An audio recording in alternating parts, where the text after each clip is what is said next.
compre o carro tal, da marca tal e seja feliz, tome o refrigerante tal e a felicidade está ali. A ciência mostra que isso não é nem um pouco verdade. A gente vive hoje um momento em que é preciso ser feliz, né? Então é obrigação, nós temos a obrigação de sermos felizes. A felicidade é perfeitamente inútil, a vida boa é perfeitamente inútil. Nós temos que nos divertir na sexta-noite, nós temos que nos divertir no sábado, porque nós sabemos que se nós não nos divertirmos obrigatoriamente, na segunda-feira nós vamos ter o arrependimento de não ter aproveitado o final de semana. Querer ser feliz o tempo todo é quase uma obsessão, mas é impossível para o nosso cérebro. Essa busca da felicidade com essa faceta ou com essas faces, essa busca ela vai apontar para um dos sintomas centrais na nossa cultura, que é justamente a depressão. Será que essa busca pela felicidade não está justamente tirando o meu tempo de ser feliz?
Será que é possível ser feliz o tempo todo?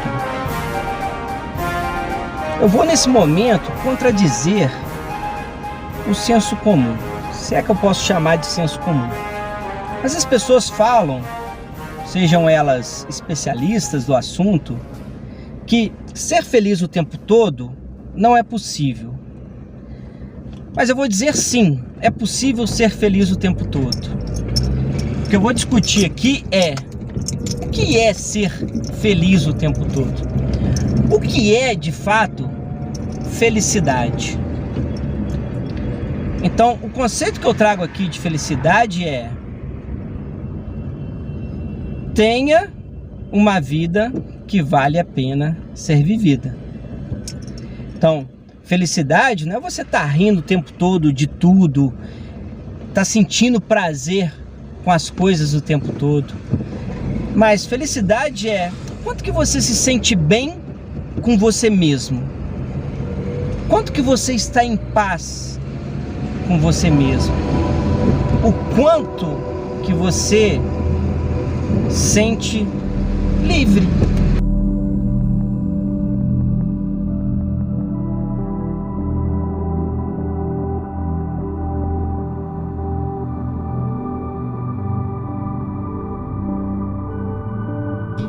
Há um pesquisador no Rio de Janeiro, o professor João Freire Filho, que ele usa uma expressão muito boa para definir a nossa busca pela felicidade no mundo contemporâneo.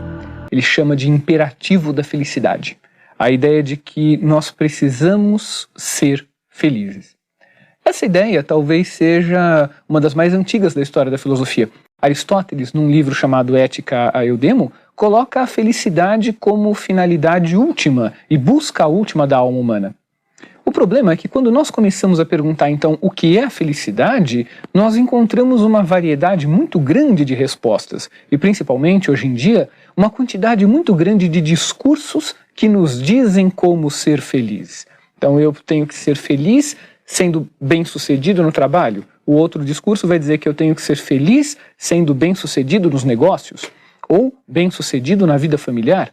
Isso varia também conforme a faixa etária. Se você é mulher, ser feliz é ser bem-sucedida no trabalho, mas também ser bem-sucedida na família e também ser bem-sucedida em termos corporais talvez uma das maiores obsessões da nossa época, da qual nós vamos nos envergonhar daqui a 200 anos, seja justamente essa loucura que nós temos pelo corpo perfeito, em especial pelo corpo feminino perfeito, mas também pelo corpo masculino perfeito. Você, homem, não ter uma barriga de chope, ter uma barriga, não ter barriga, enfim, portanto não ter corpo, é talvez uma obsessão. Existem muitos discursos sobre a felicidade, mas todos eles nos dizendo como ser felizes. Só que eles esquecem de fazer uma pergunta. Esses discursos não perguntam o que é, de fato, a essência da felicidade. E aí Aristóteles nos dá uma pista fantástica. Se a felicidade é um fim, tudo aquilo que não é estável e permanente não pode ser felicidade. Nós confundimos, e talvez seja uma das maiores confusões contemporâneas, nós confundimos a felicidade, no sentido aristotélico, que é um sentimento, um estado independente dos meios, com os próprios meios que nos dão bem-estar. Então, nesse sentido, é perfeitamente possível você ser feliz sem obedecer a nenhum desses imperativos, desses discursos contemporâneos sobre felicidade. É só você, como se fosse fácil, mas é só você perguntar para você mesmo o que você entende como estado de felicidade. E para isso, você não precisa de absolutamente nada. Menos ainda desses discursos que podem ser interessantes, mas não são as fontes a partir das quais a gente encontra a felicidade.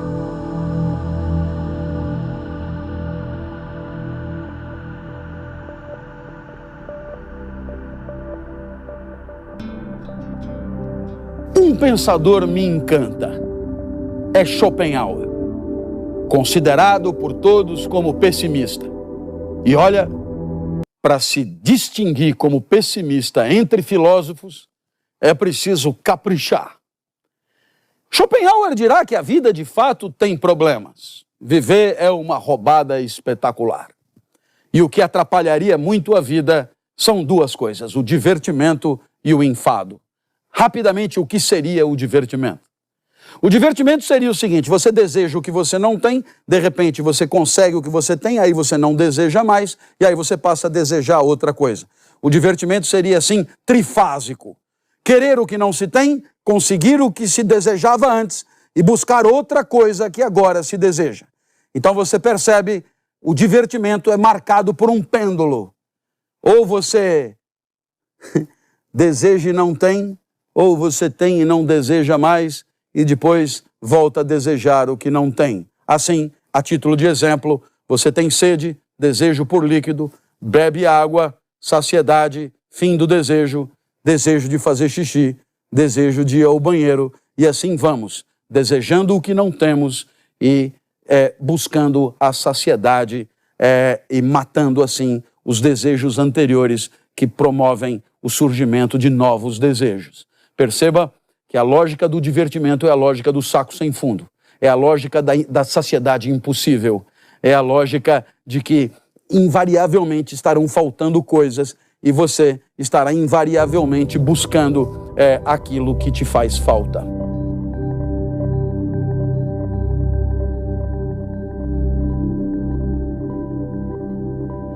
Então talvez você pensasse que no século XI, por exemplo, no auge da Idade Média, você tinha uma lógica de Deus, você tinha uma maneira transcendental de ver a vida.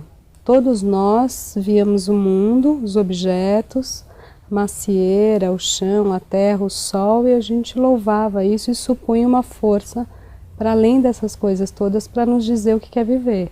E essa vida, em princípio, era curtíssima, perto do todo, é um pequeno vale de lágrimas que você atravessa para chegar na vida eterna, né? No paraíso, no que é bom. E hoje a gente perdeu isso, a gente não funciona mais assim. Então, como viver a vida? Aí abriu a grande questão, né? Acho que uma das grandes questões modernas é justamente como ocupar o tempo limitado, uma ótima hipótese, talvez um século, que seja o nosso, né? Como você vai viver algumas décadas da melhor maneira possível. Quando você constrói uma ideia de paraíso, o que você está falando? Né? Nada mais é do que uma ideia de felicidade que está transposta para um momento de uma eternidade, um além. Então a gente sempre almejou um estado de alma que fosse livre de tensão e livre de desprazer. Isso é um sonho antigo, ancestral. É um delírio coletivo, não tenho a menor dúvida quanto a isso. A clínica revela isso, as aulas, os livros, a poesia, a literatura, a arte, né? A gente deixa de almejar? Não, mas o que a gente foi obrigado a fazer agora, numa modernidade radical que é a nossa? Quer você a chame de modernidade tardia, pós-modernidade, o que a gente faz hoje? A gente diz, olha, é muito simples, não sei quanto a esse ideal de uma felicidade eterna, mas a gente tem esse tempo breve para aproveitar, que é a vida, carpe diem, né? Vence essa ideologia do viva hoje, viva agora. Então a gente tem que extrair o máximo de felicidade hoje. E o que a gente faz? A gente mimetiza um pouco uma representação da felicidade muito próxima a uma alegria, ao prazer, ao entretenimento. Só que eu acho que às vezes ela sai da escala do humano. Então aí a gente tem uma questão super importante. A gente está fazendo e construindo formas simbólicas de vida que estão um pouco fora do que a gente é. De como a gente sente, de como a gente pensa, os nossos tempos, né? Como é que a gente vai fazer os nossos elos. Essa busca da felicidade com essa faceta, ou com essas faces, essa busca ela vai apontar para um dos sintomas centrais na nossa cultura, que é justamente a depressão. Que é justamente não só a ausência da felicidade, como o sentimento de uma tristeza profunda, melancólica, de que a sua vida não vale nada, não vale a pena, e que então você está, como diz uma francesa que é a Rudine Escot, você está numa sociedade depressiva.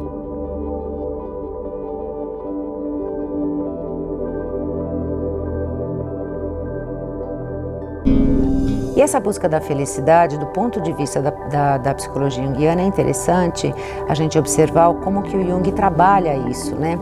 Ele começa falando dessa busca já no final do século XIX, quando ele ainda era um estudante de medicina, nem tinha a pretensão ainda de ser psiquiatra, e ele vai fazer uma comparação da busca da felicidade com o sucesso material. Então, o desenvolvimento da ciência, né, a partir, né, do positivismo lógico, materialismo científico, leva as pessoas, no final do século XIX, a buscarem, através da utilidade da ciência, a buscar sempre uma melhoria, né, no seu dia a dia, né? Então, o que acontece com essa busca? Se equipara o alcance do sucesso material, ou seja, do acúmulo de bens, com felicidade.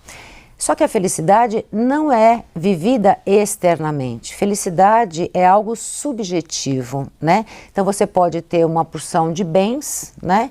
E mesmo assim ser uma pessoa infeliz. Então, o que seria essa felicidade, né? Hoje nós podemos dizer que essa busca incessante se torna uma neurose. Por quê? Né? O que significa neurose do ponto de vista da psicologia junguiana? A neurose é um ato frustrado de adaptação. Grosso modo, é um descompasso entre a sua parte instintiva, vamos dizer assim, a sua parte primitiva, né, do ponto de vista psíquico, e as exigências, né, as necessidades instintivas e as exigências culturais, sociais, né, externas, tá? Então, quando isso entra em conflito, se estabelece, né, um campo fértil para o estabelecimento de uma neurose, né, um descompasso consigo mesmo. E essa busca de felicidade hoje se torna uma neurose por quê? Ele chama de neurose do nosso tempo a falta de sentido que nós vivemos. Ou seja, qual é o significado da minha existência, na verdade, né? Isso que nos tornaria felizes, ou seja, esse objetivo de alcançar um significado da existência é que nos tornaria felizes. Na medida em que essa felicidade é buscada só no externo, ou seja, no acúmulo de bens materiais, você nunca alcança. Então você tem uma falta de sentido, uma carência de sentido. E isso é uma neurose.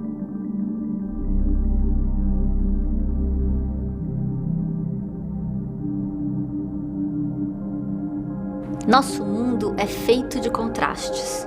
Quando o contraste é muito pequenininho, o nosso cérebro não é capaz de perceber. O nosso cérebro passa a perceber quando o contraste é grande o suficiente. E o que significa isso? É preciso ver o escuro, mas para poder ver o claro, assim como é preciso experimentar o frio para poder valorizar o calor, ou vice-versa. Então, não existe felicidade para quem nunca sentiu tristeza. É muito difícil conseguir valorizar o amor se nós nunca vivenciamos o desamor. E aí fica fácil da gente entender por que não existe o filme Foram Felizes para Sempre. Por quê? Esse filme deveria ser feito de contrastes. E o Felizes para Sempre não tem contrastes. E a felicidade está justamente na valorização das diferenças, dos contrastes.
Nós podemos comprar produtos como um carro, um sabonete, uma pasta de dente. Nós podemos comprar serviços como uma noite num hotel, uma viagem. Nós podemos comprar conhecimento, como por exemplo um curso de pós-graduação ou mesmo um curso na Casa do Saber. Nós podemos comprar saúde, quando nós vamos até um hospital e fazemos um check-up para nos mantermos saudáveis durante mais tempo. E a pergunta que fica então é a seguinte: nós conseguimos então comprar a felicidade? Um estudo antigo, feito por um grupo de psicólogos, eles fizeram uma simulação para tentar entender se é possível manipular a sensação de felicidade. E eles construíram um experimento bastante simples. Eles fizeram um questionário tentando identificar o grau de felicidade das pessoas e aplicaram em grupos de pessoas homogêneos que eram dispostos em duas salas diferentes.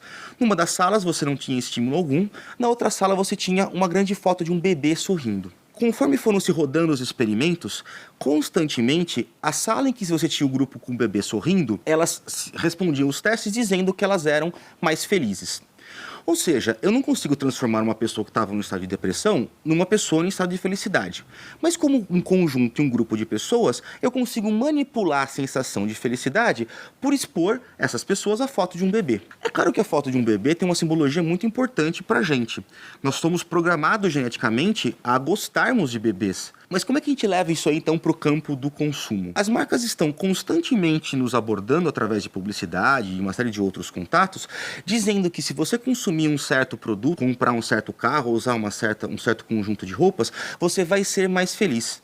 Então essa ideia de felicidade associada ao consumo está o tempo inteiro presente nos impactos publicitários que nós recebemos. Então o que a gente entende? Pegando o exemplo da Coca-Cola, que o tempo inteiro fala que nós podemos abrir a felicidade. Talvez a gente fosse voltar lá atrás e reeditar esse estudo dos psicólogos utilizando a foto da Coca-Cola ou uma publicidade da Coca-Cola, pode ser que a gente tivesse um resultado bastante parecido. Ou seja, num grupo de pessoas eu consigo manipular a sensação de felicidade através da mera exposição a uma publicidade de uma marca de refrigerante. Essa é uma questão que não leva a gente então a entender que nós podemos comprar felicidade. Afinal, felicidade, ela é um sentimento e como qualquer sentimento, ela é efêmero, né? Ela vem, nós temos acesso a ela, depois ela passa e vai embora. Portanto, achar que a felicidade pode ser comprada e estocada numa caixa de sapato é uma perspectiva irreal. Mas dependendo do fetiche que você tiver por qualquer tipo de mercadoria, você pode sim estar adquirindo felicidade. Se o teu fetiche for por um carro e você adquire esse carro, você está tendo momentaneamente um mês de felicidade. Se o teu fetiche for por uma roupa ou um par de sapatos, você vai estar tendo momentaneamente um mês de felicidade. Se o teu fetiche for outro, como por exemplo ler um livro ou fazer uma viagem, isso também é um ato de consumo. Então você, de certa maneira, ao estar feliz por consumir um livro ou fazer uma viagem, você está consumindo e comprando a felicidade. A felicidade é algo maior do que simplesmente uma emoção. A emoção é algo útil, vem sempre para nos dar um recado, para fazer com que a gente tenha consciência do que está acontecendo com a gente. E assim a gente consegue mudar, agir, quando a gente tem consciência da nossa emoção. Felicidade é muito maior do que isso, é muito maior do que o prazer de algo que a gente conquistou.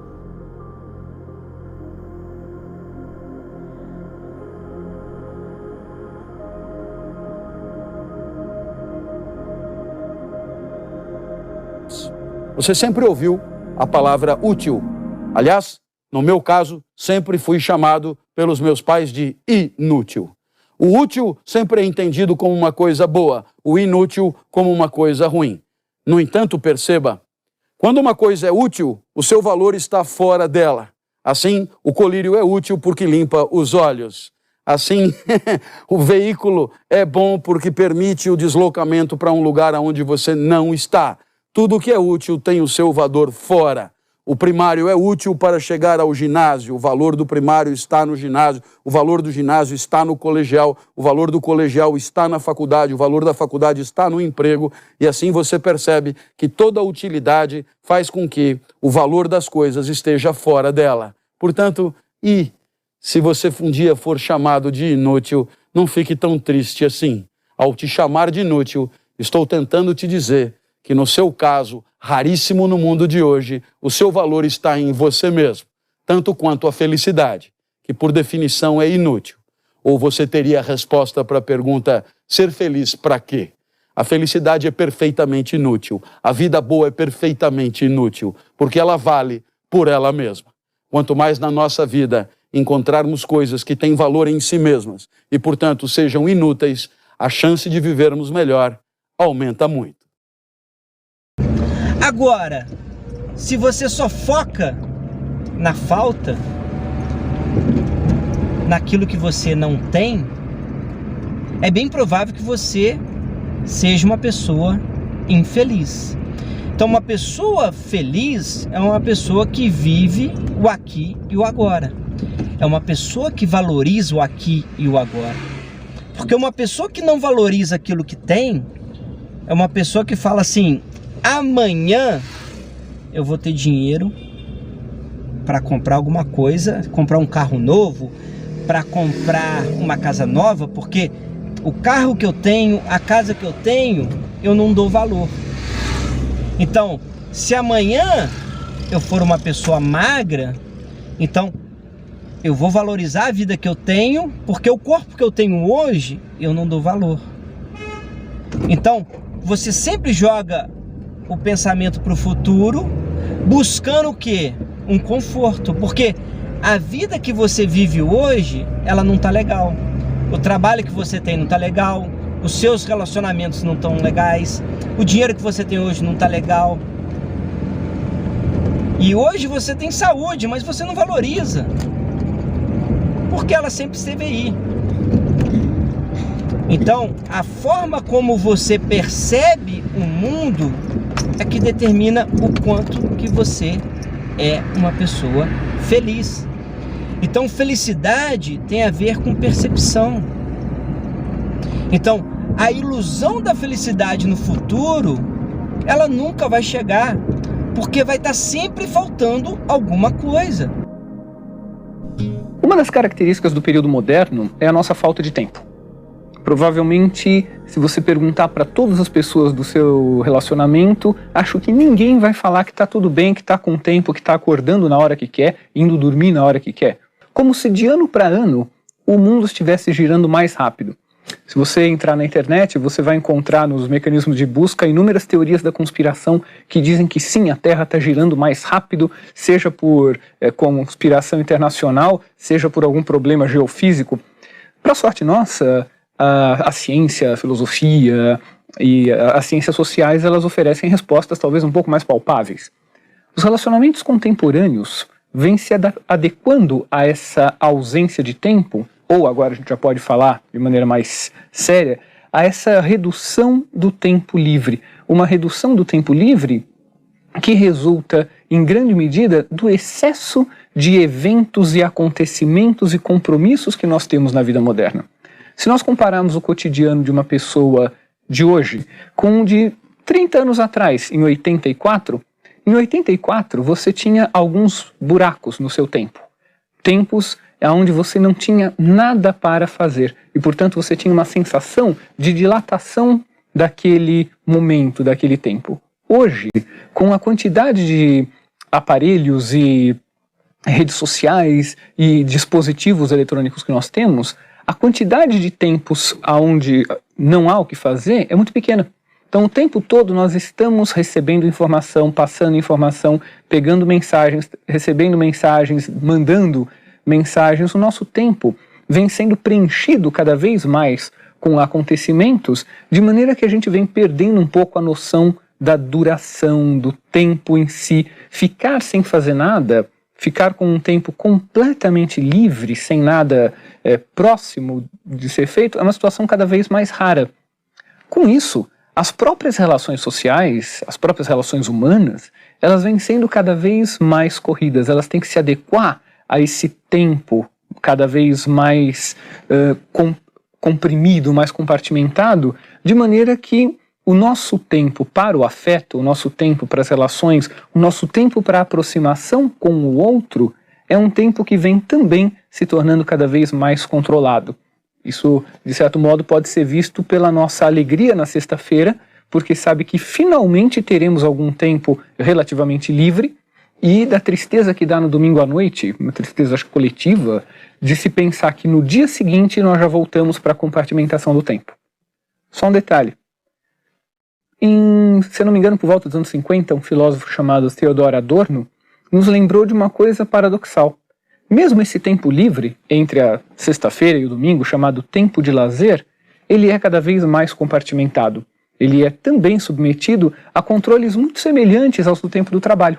Então nós temos que nos divertir na sexta à noite, nós temos que nos divertir no sábado, porque nós sabemos que se nós não nos divertirmos obrigatoriamente, na segunda-feira nós vamos ter o arrependimento de não ter aproveitado o final de semana. E aí nós chegamos num paradoxo talvez maior do mundo contemporâneo, a obrigação de se divertir e ser feliz.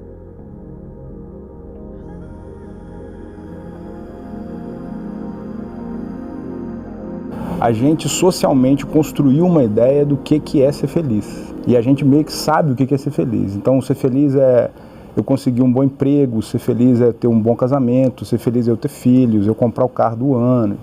Todas essas ideias que estão no senso comum, que está na aparência da sociedade, a ciência consegue olhar e dar outro olhar para isso. Assim. Ela olha e fala, não é muito bem assim. Então, quando você vê hoje a quantidade de pesquisa que vem sendo feita em psicologia cognitiva e neurociência, a gente vê que o que a gente constrói socialmente como ideia do que é ser feliz não está lá muito correto, né? Então, por exemplo, você tem espalhado o tempo inteiro que a felicidade está ligada à sorte. Assim, né? Se você pega a raiz da palavra, por exemplo, em quase todos os idiomas, a felicidade está ligada à fortuna, aos deuses, né? Em inglês talvez seja o mais emblemático, porque é happiness and happen. Então, acontecer é a mesma raiz de felicidade, né? Só que a ciência mostra que não, assim, não é sorte. Felicidade, você é capaz de desenvolver a habilidade de ser feliz. Você é capaz de cultivar a felicidade e não só esperar que os deuses vão olhar para você com um pouco mais de carinho. Não é isso. Você está infeliz porque os deuses não gostam de você, porque o destino não quer. Não, não é isso. Não. Certamente você está olhando para a felicidade para um local onde ela não está. Então você tem que buscar outras formas de tentar ser feliz. Quando você presta atenção no que é socialmente disseminado, por exemplo, tem-se a ideia de que dinheiro não traz felicidade.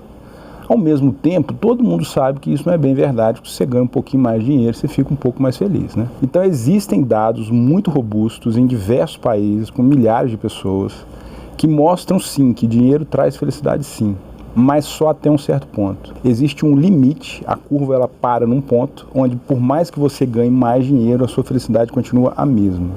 O que isso quer dizer? Quer dizer que a ilusão que a gente tem, por exemplo, ganhar muito dinheiro, ser muito rico, vai te deixar muito feliz, não é verdade. Claro que um pobre é menos feliz do que um rico. Se eu não tenho condição de pagar para a saúde do meu filho, eu não vou estar feliz.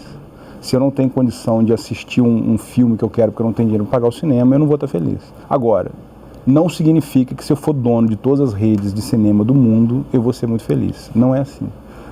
Pelo contrário. O que a ciência mostra é que o que te deixa feliz é como você gasta o seu dinheiro, mas principalmente como você gasta o seu dinheiro com o outro. Então, a ciência mostra com dados bastante robustos que você fica mais feliz quando você gasta o seu dinheiro com outra pessoa. E não precisa ser uma fortuna, um cafezinho já está valendo. Você fica por muito mais tempo feliz por agradar alguém do que só se agradar o tempo inteiro. Uma outra ilusão que a sociedade divulga bastante é, por exemplo, que ter filho te faz mais feliz. Esse é um grande equívoco que a ciência mostra e talvez o mais difícil das pessoas aceitarem. Mas o que a gente vê com dados também bastante robustos é que, na média, quem tem filho está tão feliz quanto quem não tem filho. O que é importante nisso? É importante nisso fugir um pouco do discurso da sociedade e entender que filho tem que ser sobra, não pode ser falta. O que quer dizer isso? Meu casamento não está bom, a minha vida não está boa, eu vou ter um filho e isso vai me deixar mais feliz. A chance de você ficar infeliz e fazer o filho e o marido infeliz é bastante grande. A ciência mostra que o filho está ligado a uma relação de sentido para a vida, mas isso vai acontecer anos depois, já depois que ele passou a adolescência, né? O período da adolescência é quando, em geral, a mãe está mais infeliz. Antes dos 5 anos também, entre os 3 e 5 anos, os dados mostram que são os períodos mais difíceis para a mãe se sentir mais satisfeita com a própria vida. O risco maior quando você vai para o senso comum do que é felicidade é que as propagandas, o marketing, tudo mostra que a felicidade está o acesso muito rápido e fácil, né? Compre o carro tal, da marca tal e seja feliz. Tome o refrigerante tal e a felicidade está ali. A ciência mostra que isso não é nem um pouco verdade. Ser feliz requer um esforço cotidiano, é uma habilidade que pode ser desenvolvida, mas isso requer muito trabalho, não é fácil. Quem se acha feliz facilmente, ou realmente não está feliz, ou está sob efeito, influência de alguma substância química, é bastante provável. Você prefere a coisa ou você prefere a ideia da coisa?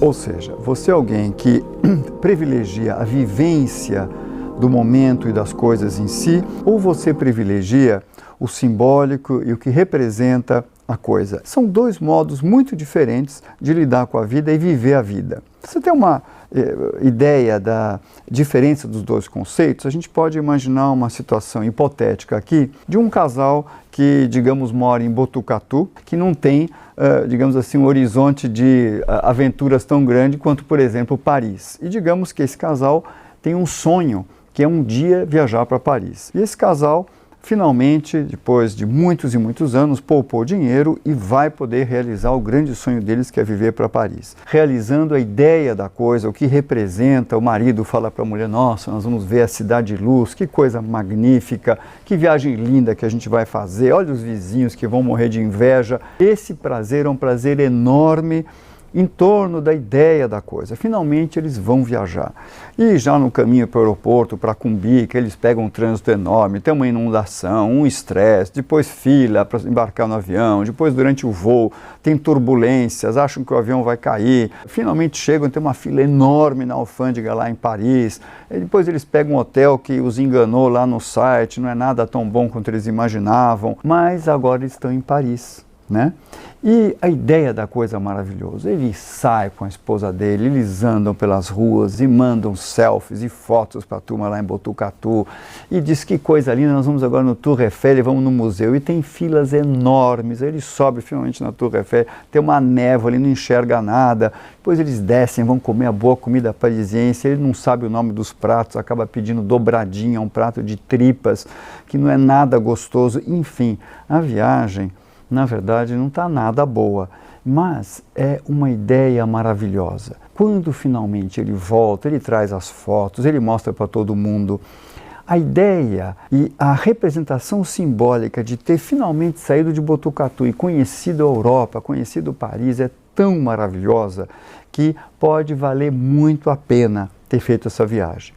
Só que em seguida ele ganha na loteria, o casal ganhou na loteria. Eles têm dinheiro para viajar muito e viajam e começam a perceber que as viagens, na verdade as comidas, os idiomas, o estresse dos aviões, não é bem aquilo que eles queriam. Depois de um tempo, ele vira para ela e fala, quer saber de uma coisa? E ela concorda, bom mesmo é a gente ir lá para a Praia Grande, passar o fim de semana comendo churrasco com nossos amigos lá, que é gostoso, ouvindo um sambinha, porque a vivência com a coisa, embora antes fosse vista como algo pobre, algo mediano, passa a ser percebido na sua qualidade, porque é muito boa. Esse fenômeno, dessa diferença entre o que a gente imagina, do glamour da coisa e a coisa, acontece com muitos fenômenos na vida. Por exemplo, ter filhos. As pesquisas mostram que um grande trecho do prazer de ter filhos é movido à ideia da coisa. Porque aquela criança maravilhosa, bonitinha, lá de trancinhas, que corre no parque, fala mamãe, mamãe, papai, aparece depois no vídeo de Natal com o vovô, a vovó, aquela festa gostosa da família. Isso é uma vivência da coisa que as pessoas às vezes vão ter 3, 4 horas por ano. Né? O resto do tempo é levar para a escola, voltar para o pediatra, está com inflamação no ouvido, está com otite, brigou com o irmão, repetiu de ano, o adolescente está se drogando. A vivência com a coisa, os estudos mostram que a maior parte do trabalho de criar filhos é um trabalho estressante, embora a gente se sinta muito pago eventualmente, porque a ideia da coisa maravilhosa é que aqueles momentos especiais pagam. Isso vale para muitos aspectos da vida, para o trabalho, etc. A questão é, em algum momento da sua vida, você precisa ter prazer na vivência da coisa, não dá para só se alimentar às custas da ideia da coisa. Por outro lado, se você só viver a coisa e não tiver o prazer da ideia da coisa, a sua vida será muito limitada. Existem momentos em que as pessoas vão ler um livro de autoajuda, o poder do aqui, do agora, e privilegiar a vivência da coisa. Mas é difícil, isso é para poucos. Muitas vezes isso é inviável na sua vida. Há outros momentos em que a busca é do sucesso, em que há livros de autoajuda para você conseguir ser gerente eficiente, ter sucesso, fazer amigos, mas muito ligado à ideia da coisa e pouco se olha para a vivência da coisa. Essa proporção entre saber e ter coragem de viver a coisa e olhar essa coisa que eu estou vivendo é boa, me faz bem, e ao mesmo tempo coragem de também aguentar alguns sacrifícios em nome da ideia da coisa, essa é uma experiência que por tentativa e erro cada um de nós tem de ir fazendo na vida e descobrir qual é a proporção que faz sentido para você. Talvez a maneira mais adequada de começar essa conversa seja justamente retomar as raízes desse conceito de felicidade. Os gregos tinham uma palavra específica para isso, a palavra eudaimonia. Tudo aquilo que nós conhecemos como a ética grega, o pensamento voltado para as questões de natureza moral, do bem, do certo, do justo, toda essa ética grega está marcada pela noção de eudaimonia, de alguma maneira. Um dos exemplos mais notáveis dessa ética grega e dessa concepção dos gregos de uma busca pela felicidade é justamente a figura de Sócrates. Sócrates frequentemente é apresentado como uma espécie de Cristo da filosofia, não apenas por ter sido um mestre da espiritualidade para os gregos, mas também por ter sido uma espécie de mártir filosófico. É condenado em Atenas e é obrigado a ingerir a cicuta, a tomar a cicuta. Sócrates usa uma expressão extraordinária lá pelas tantas. Ele diz que uma vida sem exame, uma vida que não é examinada, que não é objeto de análise, ela não merece, ela não é digna de ser vivida. E que apenas essa vida, aquela que é objetivamente examinada por cada indivíduo, aquela que cada indivíduo submete a um crivo de análise, de reflexão, de questionamento, apenas essa vida é uma vida digna do ser humano. E por isso ele, Sócrates, tinha vivido esta vida, tinha praticado isso ao longo de sua vida.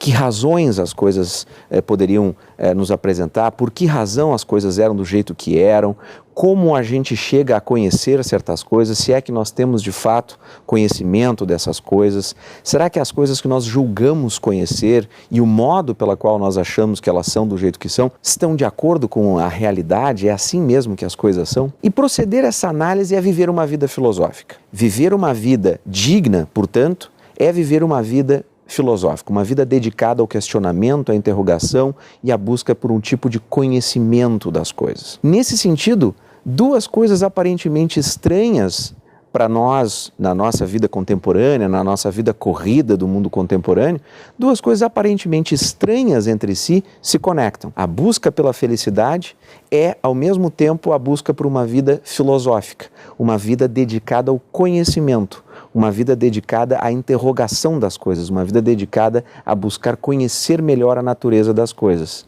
Essa herança socrática fica conosco no Ocidente por muito tempo. Ela vai estruturar toda a nossa concepção de filosofia e de busca pela felicidade.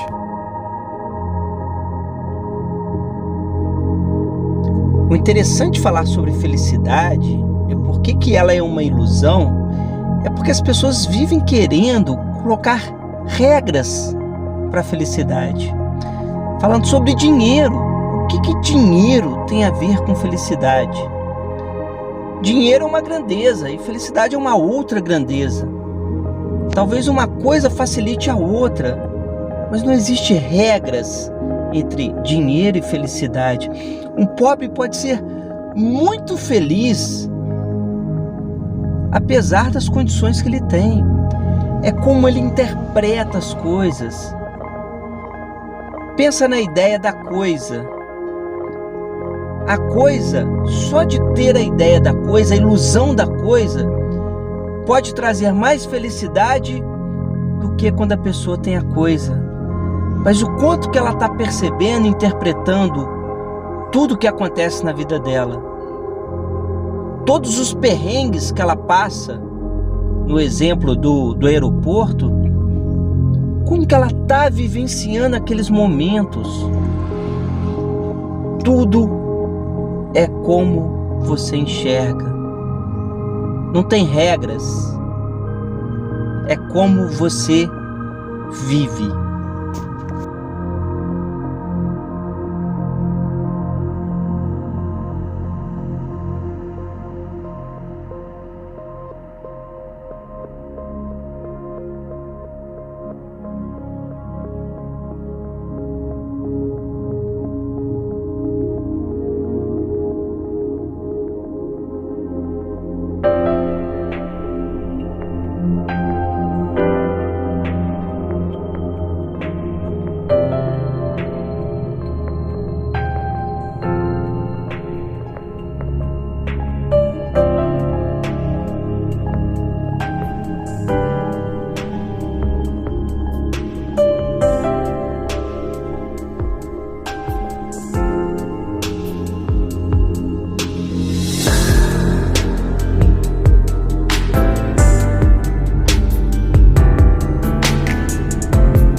ela vai terminar numa morte, num fim.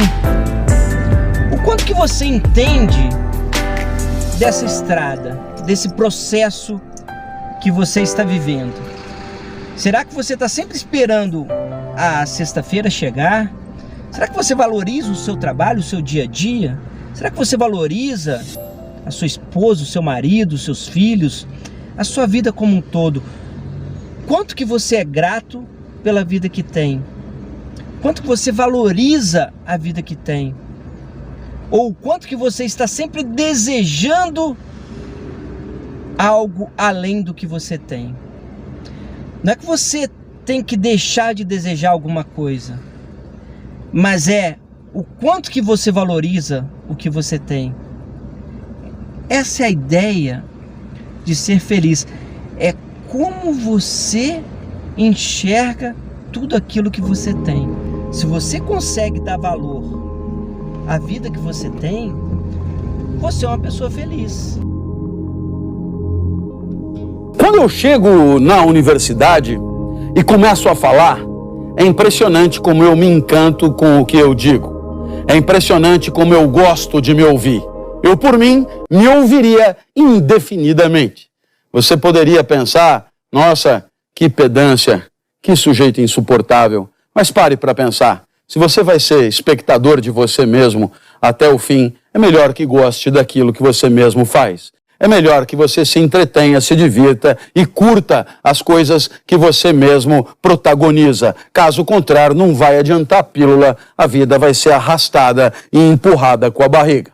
Aí você poderia pensar, pô, mas se você tem picos de energia e de deleite ao dar aula, eu também vou dar aula. Eu também vou morar onde você mora, vou estudar o que você estudou, vou dar aula na sua universidade e também vou me alegrar. Não, não, isso sou eu. Vá procurar sua alegria no seu canto, me deixe em paz. Você é outro corpo, outra composição celular, outra trajetória, outro repertório. A minha alegria não é a sua. Eu não tenho fórmula para você. Eu não tenho dicas para te alegrar. Ah, mas tem gente que tem, professor. Então, é o que a gente chama de charlatão. Aquele que quer fazer da própria alegria a alegria do mundo. Aquele que quer fazer da própria vida bem vivida uma espécie de fórmula que cabe em qualquer um. Pois eu lhe garanto, não funciona. Se 10 lições para ser feliz garantissem a felicidade de todo mundo, já teríamos erradicado a tristeza do mundo, não é não? E você sabe, basta o semáforo fechar com você com pressa para a tristeza acontecer. Não tem fórmula, amigo. Aquilo que pode me alegrar num instante não te alegrará necessariamente. Por isso, não tendo dicas, devolvo o abacaxi para você. Você é o maior especialista em você mesmo. Se a vida tiver alguma chance de valer a pena, é você que se conhece bem discernir sobre as situações de vida potencialmente alegradoras e que permitirão um bom momento, um bom instante, aquele que você gostaria que não acabasse tão cedo. Em que medida o prazer é a felicidade? Algumas pessoas ainda hoje, sobretudo atualmente, defendem essa ideia de que a felicidade é constituída pelo prazer imediato, pela satisfação imediata de todos os nossos desejos. Então nós temos que fazer de tudo, inclusive ganhar dinheiro e fazer todos os esforços possíveis para que nós possamos ter quanto mais prazer e quanto mais imediato possível. Que é o que Epicuro vai dizer, que o prazer é o princípio e o fim de uma vida feliz. Em que sentido? Justamente não, diz Epicuro, como entendem, e já na época dele havia uma incompreensão acerca da sua doutrina, como entendem os nossos adversários que dizem que nós estamos aconselhando um prazer desregrado, desmedido, não é? O prazer, por exemplo, da mesa farta ou o prazer venéreo. Não é nada disso. O prazer é simplesmente a justa fruição dos nossos sentidos. E muitas vezes, então, pão e água comidos e bebidos com fome e com sede, eles serão mais prazerosos do que um grande banquete. Portanto, o prazer é essa fruição que se soma a um elemento fundamental para o exercício da sabedoria para Epicuro, que é a prudência. Não é qualquer prazer que é, de fato, prazer. Mas é necessário saber ter prazer, ou seja, é necessário usar o prazer com prudência. O uso do prazer somado à reflexão, isso já é uma ideia que Platão havia desenvolvido no Filepo, a vida boa é um misto de prazer e reflexão. Então, o prazer somado à sabedoria, ao exercício da prudência, diz Epicuro, essa é a palavra que ele usa, ele possibilitará que nós tenhamos uma vida equilibrada justamente num uso adequado dos nossos sentidos. E o prazer, então, não é esses grandes prazeres, os prazeres violentos. Não, são os prazeres mais contínuos, os prazeres mais refletidos, os prazeres mais voltados também para o intelecto, que são mais duradouros. E nesse sentido, o que é o prazer? Poder acordar, tomar o café e ir trabalhar, por exemplo.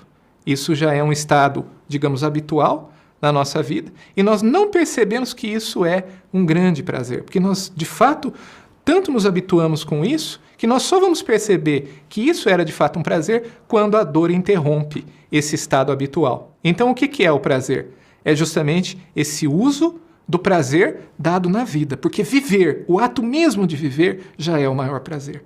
Então, o prazer não é esse desregramento dos sentidos, mas ao contrário, é a moderação, é o exercício da sabedoria, a moderação em relação aos nossos desejos. E por isso também é necessário educar os nossos desejos. Por exemplo, uma taça de vinho bebida junto com os companheiros de escola, o famoso jardim de Epicuro, e um figo colhido ali na hora e comido com mel é muito mais prazeroso do que um banquete à mesa de um rei, não é?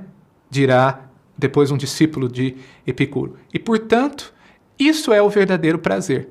E é assim também que nós, exercendo, né, essa vida prazerosa, que é a vida cotidiana, nada mais do que isso. Nós não temos que buscar prazer em coisas extraordinárias, mas o prazer está à nossa mão, porque o prazer é o próprio ato de viver. Ele termina a carta dizendo: vivendo assim, praticando esses conselhos, viverás como um Deus entre os homens. You work 8 hours to live 4. You work 6 days to enjoy 1. You work 8 hours to eat in 15 minutes. You work 8 hours to sleep 5. You work all year just to take a week or two vacation. You work all your life to retire in old age and contemplate only your last breaths. Eventually you realize that life is nothing but a parody of yourself practicing for your own oblivion. We have become so accustomed to material and social slavery that we no longer see the chains. Life is a short journey. Live it. Collect memories, not material things. Há mais ou menos 2.500 anos, um filósofo grego chamado Aristóteles, num livro chamado Ética, ele colocou uma afirmação que para nós pode parecer em algum momento até meio óbvio. Todos os seres humanos querem ser felizes. Ele fala, mas o que é a felicidade? Ok, uma coisa é você dizer que todos os seres humanos querem ser felizes, a outra é você perguntar o que é a felicidade.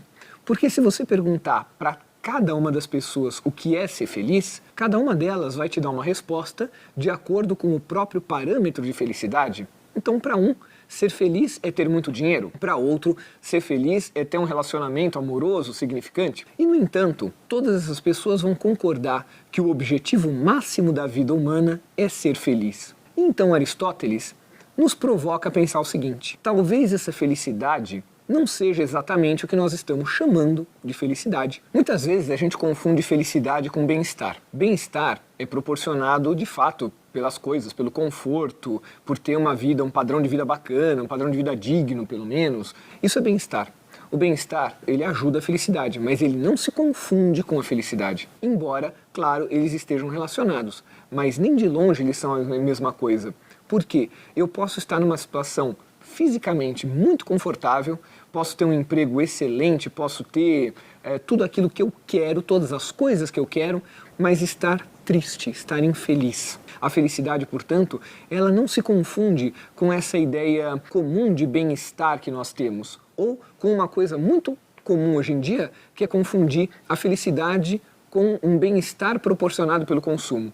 Provavelmente, nada é mais distante da felicidade do que essa ideia de que comprando ou tendo eu vou ser feliz. As coisas que eu comprei ontem, hoje já não são tão brilhantes. E, portanto, eu sou infeliz nessa lógica de querer sempre mais. Eu sempre estarei buscando a mesma coisa. Infelizmente, muitas vezes se aplica aos relacionamentos. Eu não estou satisfeito com esse, eu vou querer um outro porque eu acho que no outro eu vou encontrar felicidade. Quando, na verdade, essa busca muitas vezes nos torna infelizes. Para Aristóteles, a felicidade não pode ser um estado transitório. A felicidade é a finalidade última da existência humana. Portanto, a felicidade é um estado que não muda. Eu não estou feliz, eu sou feliz. Muitas vezes, nós confundimos os meios e os fins. A felicidade é um fim. Os meios são aquilo que nós buscamos para chegar a essa felicidade. Muitas vezes, nós colocamos a nossa felicidade nos meios e esquecemos que esses meios acabam. Nós cometemos um erro muito sério, porque nós transformamos em fim aquilo que é só um meio. E o que é essa felicidade? Aristóteles nos dá uma dica. São as coisas que nós não podemos perder. Para Aristóteles, a felicidade é pensar. Não só o pensamento das grandes coisas, mas o pensamento também das pequenas coisas. Voltar a olhar para as coisas com curiosidade, com espanto. Olhar para as coisas com contemplação significa olhar para as coisas com aquele brilho que elas tinham quando nós éramos crianças. O olhar da criança que se espanta com as coisas mais simples do mundo está muito próximo da ideia de contemplação que Aristóteles nos dá. E esse é talvez o modo para a gente entender a felicidade não como algo transitório, não como bem-estar, mas como algo que a gente vai ter para sempre, porque não depende de nada, não depende do outro, mas depende exclusivamente de nós. Acho que uma das maiores dificuldades que a gente cria para nós mesmos é o quanto a gente se impede de ser feliz. E aí quem está me assistindo pode pensar assim, ele está louco. O que eu mais gostaria na vida era de ser feliz. Então por que ele está dizendo que eu não quero ser feliz? Para responder isso não é nada simples, né? É óbvia a resposta, mas ela não é simples. A gente precisa primeiro pensar o que é felicidade. E aí existem várias definições. Mas normalmente as pessoas associam felicidade a algo que não está nelas. Então eu preciso ter isso ou ir a tal lugar para ser feliz, ou a um outro tempo que não o presente. Então eu fui feliz no passado ou serei feliz em algum momento da minha vida se eu me casar, se eu conseguir este emprego. Eu condiciono alguma coisa que não está em mim, né? Então é por isso que normalmente gera desconforto a ideia de felicidade. A gente vai buscando alguma felicidade e não a obtém. A segunda é que as pessoas confundem felicidade com propaganda de margarina, normalmente, né? Então está todo mundo muito feliz, sorrindo o tempo inteiro, e isso é ser feliz. Então eu vou à praia nas férias, bato 30 fotos, porque uma delas vai entrar na minha rede social com um sorriso imenso, dizendo cheguei até aqui, sou feliz neste momento. E isso dura nada, porque logo depois que eu bato a foto, eu já tiro o sorriso, olho para a câmera para ver se de fato eu pareço feliz ali. Então reparem, as pessoas não vivem nenhum momento de felicidade. O que significa ser feliz dentro do que eu acho que é possível a gente entender na modernidade? Primeiro, eu preciso entender que felicidade não é a mesma coisa que satisfação, mas ela está ligada à ideia de satisfação. Satisfação tem uma coisa a ver com desejo. Então, eu preciso tomar água, eu desejo tomar água, tomei água, me satisfiz. Mas a satisfação passa até vir sede de novo. Com coisas muito simples, com comida, isso é fácil de entender, mas também com desejos que implicam, por exemplo, comprar alguma coisa. Então, eu preciso ter aquela bolsa, eu preciso ter aquele computador, eu preciso ter aquele celular. Então, quando eu tenho aquele celular, consigo comprar aquele celular, eu tenho um momento em que aquele desejo foi satisfeito e que eu fico quase eufórico. 5 minutos depois, eu já tenho aquele celular como algo muito meu e vou prestar atenção no próximo celular. Então, eu vou pulando de desejo em desejo como se aquilo fosse uma lógica de felicidade. O que eu estou dizendo é que aquilo pode me satisfazer, mas ele não vai me tornar feliz. Vamos pensar o oposto. Eu também consigo satisfazer todas as minhas necessidades e não ter felicidade por uma coisa muito simples. Eu não tenho liberdade. Então vamos pensar uma situação extrema. Um escravo, um homem escravizado, uma mulher escravizada. Ele pode ter comida, ele pode ter um teto, ainda que essa comida não seja aquela que plenamente vai te deixar feliz. Então eu tenho o mínimo satisfeito, mas sem liberdade eu não consigo agir no mundo. Então eu estou condicionando a ideia de felicidade, primeiro a liberdade. A segunda coisa é a ideia de segurança. Eu preciso ser feliz e me sentir seguro para poder... Primeiro, eu preciso me sentir livre e seguro para poder ser feliz. Sem uma coisa ou outra, não dá para buscar a felicidade. Eu vou estar sempre buscando uma maneira de sobreviver, o que é muito diferente. Então, tendo assegurado essas duas coisas, liberdade e segurança, eu vou conseguir buscar uma noção de felicidade que está em mim e não fora de mim. Só que, veja, isso não é uma coisa simples, porque no mundo moderno a gente não conseguiu equacionar a lógica de segurança e liberdade. Quanto mais livre eu sou, menos seguro eu estou. Ou quanto mais seguro eu estou, menos livre eu sou. É só pensar num condomínio. Né? Para me sentir seguro dentro do condomínio, eu coloco muros em volta, câmera em volta, eu tiro a minha liberdade para me sentir seguro. E ao mesmo tempo, se eu for morar na rua, sem muro, me sentindo absolutamente livre, eu tiro a minha segurança. Então o mundo moderno nos traz essa dificuldade, esse paradoxo entre as duas coisas. Por isso que é difícil ser feliz nos dias de hoje. Agora, tendo minimamente algo de segurança e algo de liberdade, o que eu diria é: procure a felicidade dentro de si. E aí nenhum de nós é igual ao outro. Então aquilo que satisfaz ao meu vizinho não é aquilo que vai me satisfazer plenamente. Ou aquilo que me deixa feliz olhando, vendo você feliz, eu me senti feliz. Mas se eu tiver a mesma coisa que você comprou ou que você fez, não necessariamente eu vou me sentir com um grau de felicidade. Então a felicidade passa por aquilo que de fato me deixa feliz. E elas são coisas muito simples no geral, porque tem a ver com você, com como você se sente bem no mundo. E normalmente são coisas muito simples. Eu não estou dizendo que a gente não precisa ter confortos materiais. É claro que é uma delícia viver no mundo material. É claro que é uma delícia ter coisas, comprar coisas. Isso faz parte da nossa lógica de felicidade e me deixa feliz. Mas é legal que eu valorize as coisas que eu tenho, em vez de ficar pensando nas coisas que eu não tenho. Porque aí eu copo sempre vazio. Né? O buraco está em mim e eu projeto buraco nas coisas. A última delas é pensar que a minha felicidade também tem a ver com a felicidade dos outros. É impossível ser feliz quando as pessoas ao meu redor são infelizes. É claro que eu posso me sentir momentaneamente feliz com alguma coisa que aconteceu comigo. Então, meu filho foi bem na escola, eu fiquei muito feliz, orgulhoso por ele, embora os coleguinhas não tenham ido tão bem. Mas, ao mesmo tempo, não é dessa felicidade que eu estou dizendo, é de uma mais perene. Então, numa lógica mais perene de felicidade, a gente precisa lembrar que cabe infelicidade, cabe frustração, cabe uma série de coisas que são consideradas ruins. E quando eu entendo que na vida há uma dose imensa de coisas que não são valores positivos na modernidade, como dúvida, como eu falei, como doenças, como afastamentos, brigas. E quando eu entendo que isso faz parte da vida, eu me sinto mais tranquilo. E é dessa felicidade que eu estou falando. Porque a outra é puro desequilíbrio. Se eu vou pulando de desejo em desejo, eu me sinto totalmente desequilibrado. Imagina que inferno seria a nossa vida se nós vivêssemos naquela propaganda de margarina que eu mencionei antes. Como é que você conseguiria ler um bom romance, assistir um filme interessante, estar com uma pessoa interessante se você não consegue parar de gargalhar o tempo todo? Seria um inferno.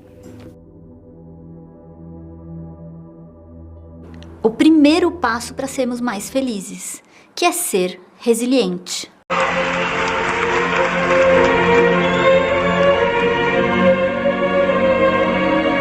Joseph Klimber, o nosso exemplo vivo de hoje do programa. A vida é uma caixinha de surpresas. Sou eu? Ai, meu Deus. Bem, nossa história começa muito cedo, em 1975, quando Joseph Klimber era ainda muito jovem, tinha apenas 17 anos de idade. Era campeão mundial de luta livre, estava no auge de sua carreira e de sua forma física. Uau! Uau! Joseph Klimber, o nosso exemplo vivo de hoje. Sou eu. Porém, a vida é uma caixinha de surpresas. E numa bela manhã de sol, Joseph Klimber estava de namoricos com sua pequena Mônica, pela qual ele era absolutamente apaixonado. Vai danada! Vai danada! Acontece que sua namorada havia feito mais de 300 filmes e recebido o prêmio Oscar Pornô Mundial. Joseph Klimber não aguentou o tranco e foi acometido por uma terrível congestão. Isto o deixou paralítico de todo o lado esquerdo do corpo. Qualquer um de nós ficaria chateado, qualquer um de nós ficaria abatido, mas este é Joseph Klimber. Sou eu! E abandonou a carreira de lutador e arranjou emprego como telefonista. Alô, tudo bem, como vai? Por motivos óbvios, ele só podia atender um telefone de cada vez sem anotar os recados. Isso fez com que seu cérebro fosse substituindo seus músculos de lutador. Supletivo. E em pouco tempo ele inventou o multi-atendedor automático de telefone. Clique. Alô, tudo bem, como vai? Alô, tudo bem, como vai? Alô, tudo bem, como vai? Um exemplo de perseverança, um exemplo de que não devemos existir tão fácil. Mas a vida é uma caixinha de surpresas. E numa bela manhã de sol, um terrível acidente aéreo faz com que Joseph perca completamente a sua voz. Meu Deus! Aquela minha... Juntamente com a voz, ele perde seu emprego como telefonista. Qualquer um de nós ficaria chateado, abatido ou desmotivado, mas esse é Joseph Klimber. A tal resiliência, o que é? Ela é a nossa capacidade de passar por momentos difíceis sem negá-los, mas com o olho no futuro. É isso que nos leva a sermos mais felizes. A felicidade, ela tem o aqui, agora e o futuro, tudo junto. A felicidade, ela contém o benefício presente e o benefício futuro. Quem vive só no futuro não consegue ser feliz agora. E quem vive só no presente dificilmente consegue ser feliz amanhã. A melhor analogia é a comida. Comer algo saboroso e não saudável garante a felicidade hoje, mas dificilmente amanhã. E comer algo que é saudável, mas não é saboroso, traz a felicidade amanhã, mas não hoje. Ou seja, a melhor comida é a comida que é saborosa e saudável, porque ela contém dentro dela o benefício presente e o benefício futuro. E junto com comer bem, vem dormir bem. Porque quando dormimos mal, o que acontece? Nós aumentamos a nossa chance de ter depressão e problemas com ansiedade. E quando dormimos bem, nós aumentamos a chance de fazermos melhores escolhas, tanto no presente quanto no futuro. Então esse é o segundo passo para sermos mais felizes, que é comer e dormir bem. O que acontece? Quando a gente come bem e a gente dorme bem, nós alimentamos o nosso corpo e o nosso cérebro. O nosso cérebro fica muito mais equilibrado e nos devolve um bem-estar. Ao contrário do que muitos pensam, o estresse não é um problema para a felicidade. Um problema para ser feliz é não se recuperar do estresse. E esse é um dos fatores principais pelo qual dormir é tão necessário. Descansar é essencial e por isso que é tão importante para nos ajudar a sermos mais felizes.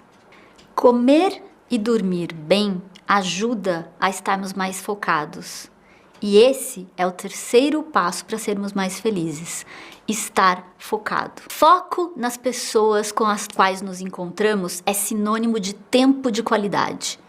Para estar focado, vale a regra menos é mais. Nós devemos fazer menos coisas, simplificando a vida para podermos ser mais produtivos e mais felizes. Foco anda junto com gratidão. Dividir a atenção é quase sempre o mais que é menos. Estar focado ajuda a não procrastinar, porque a procrastinação anda junto com a infelicidade. Então, quanto mais focado, menos procrastinação e maior a chance de ser feliz. Estar focado também nos ajuda a identificar tudo que de bom a gente tem. Então, junto com comer e dormir bem, uma outra coisa que ajuda a ficar focado é a meditação. Ela pode nos ajudar a estarmos mais focados, ou seja, termos mais atenção ao presente e termos mais consciência. E aí vem o quarto passo, que também ajuda a estar mais focado, que é fazer exercício. Por que fazer exercício? Porque o nosso corpo precisa produzir uma série de substâncias que também ajudam a alimentar o nosso cérebro, e o nosso cérebro mais equilibrado é o que nos dá bem-estar. E fazer exercício 30 minutos, 3 vezes por semana, já traz mais felicidade. E fazer exercício na companhia de outras pessoas nos faz mais feliz ainda. E esse é o quinto passo, buscar boas experiências. Por quê? O nosso cérebro mede experiência diferente de outras coisas. Nós precisamos experimentar mais e comprar menos. O nosso cérebro mede as experiências de forma diferente do que mede a aquisição de coisas. Então, o que acontece? Quando a gente compra algo, essa nossa felicidade é muito passageira e logo ela perde o valor. Já as experiências, não importa se é uma experiência muito curta ou se é uma experiência muito mais longa, ela perdura, essa felicidade que ela nos traz dura a longo prazo, ela dura muito mais tempo. Então, é muito mais fácil ser feliz com experiências do que com coisas. E mais, escolher boas experiências em boa companhia nos faz mais feliz ainda. Essa é a experiência compartilhada. Precisamos privilegiar as boas companhias e evitar as más companhias. Então, sentimentos positivos nos ajudam tanto a nos recuperar de estresse, quanto aumenta as chances de sermos mais felizes. Então, o que acontece? 2 exemplos. Por exemplo, sorrir. Sorrir faz bem para a saúde. E o interessante é pensar o seguinte, mesmo quando a gente está mais ou menos triste, se a gente fizer um esforço de sorrir, a gente consegue enganar o nosso cérebro, que passa a achar que a gente já está menos triste e acaba nos dando uma sensação de mais bem-estar, nos fazendo ficar literalmente mais felizes. Uma outra coisa que ajuda nessas experiências positivas, por exemplo, se você não está muito legal e você escuta músicas de épocas muito felizes da sua vida, faz com que você se sinta melhor e te ajuda a voltar a ser feliz. Em 2 milhões de anos, nós triplicamos o nosso cérebro, não em tamanho, mas em peso. Isso significa aumentamos as nossas conexões, principalmente das regiões frontais. E o que isso nos trouxe? A possibilidade da gente imaginar e experimentar dentro da nossa mente tanto o presente quanto o futuro. E aí a gente pode fazer escolhas do que a gente realmente quer buscar viver. E assim nós vamos fazendo escolhas. Escolhas que, quando são feitas com prudência e com cuidado, normalmente nos trazem felicidade. Mas quando guiadas por uma ambição ilimitada, geralmente ela vem acompanhada de roubo, desonestidade, traição, imprudência, covardia, geralmente trazendo infelicidade para nós mesmos e para aqueles que nos cercam. Portanto, as nossas preocupações são um bem necessário e que exige equilíbrio para fazermos escolhas no presente, pensando no futuro. Enfim, ser resiliente, comer e dormir bem, estar focado, fazer exercício e buscar boas experiências não precisa de muito dinheiro e nos ajuda a sentir a tão desejada felicidade. E você, tem algum outro passo? O que te faz feliz? Comenta aqui com a gente.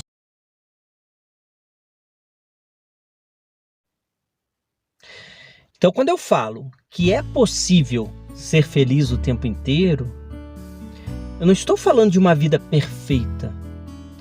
Não estou falando de uma vida que não vai ter problemas. Mas eu estou falando de uma vida no qual você compreende o que você vive, o seu estado de ser e estar no mundo, o estado da sua mente, o estado das suas emoções.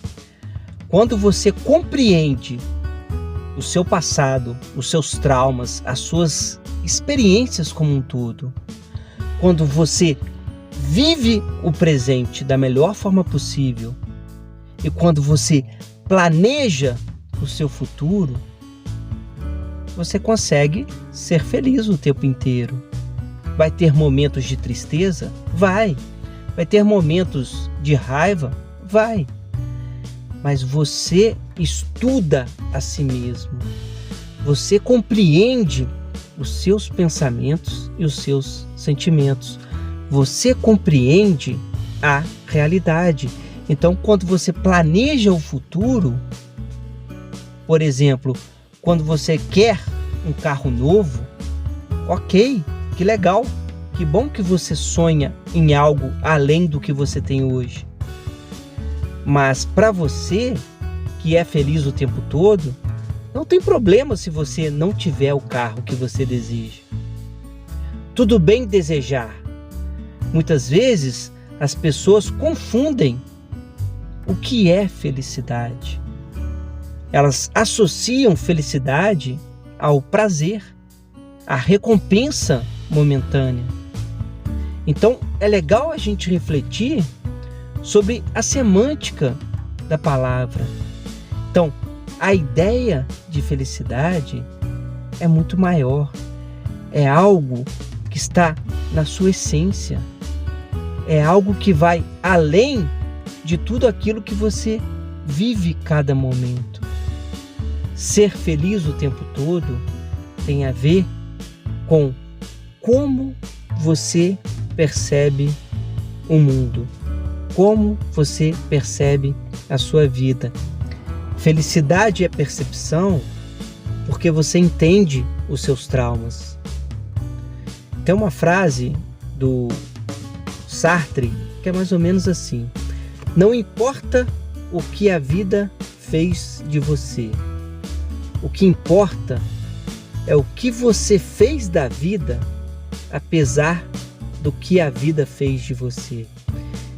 Então, se você entende que a vida é aqui e agora, que só existe isso, por mais que você acredite em algo além do que você está vivendo hoje, mas vida igual a que você tem hoje, só existe essa. E o tempo é este, é aqui e agora. Se você compreende isso, compreende a sua mente, que conta narrativas do passado e do futuro, você consegue entender que a vida é a escalada, que a vida está em cada momento da sua viagem, do seu passeio. Não encare a vida esperando o destino. Encare a vida a cada momento, a cada oportunidade.